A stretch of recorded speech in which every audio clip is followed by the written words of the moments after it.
আপনি কি জানেন, একদিন এই পৃথিবী নিজেই কথা বলবে। আপনি একা থাকাকালীন যা করেছেন, যা কেউ দেখেনি, এই মাটি সেদিন আপনার বিরুদ্ধে অথবা আপনার পক্ষে সাক্ষী দেবে।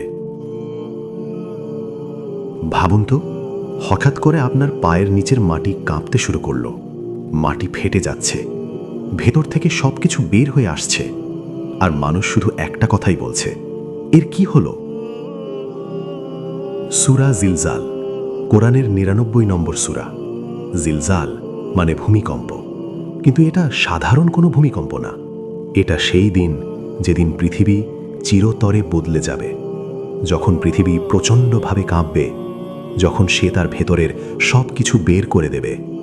ইমাম ইবনে কাসির রাহিমাহুল্লাহ বলেন, এখানে বোঝা বলতে শুধু ধন সম্পদ না, বরং মানুষও।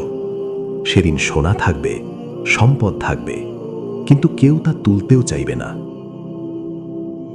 সবচেয়ে অবাক করা অংশটা এখানে, সেদিন পৃথিবী কথা বলবে। রাসূল সাল্লাল্লাহু আলাইহি ওয়াসাল্লাম জিজ্ঞেস করেছিলেন, তোমরা জানো পৃথিবী কি বলবে?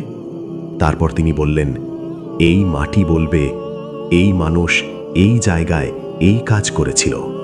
ভাবুন তো, আপনি যখন একা ছিলেন, কেউ দেখেনি, তবুও এই মাটি দেখেছে।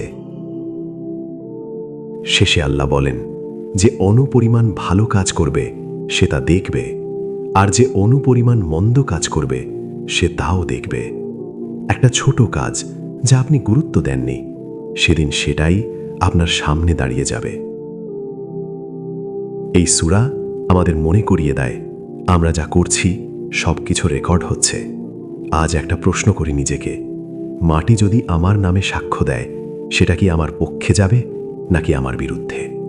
আল্লাহ আমাদের সবাইকে সঠিক পথে চলার তৌফিক দিন। আমিন।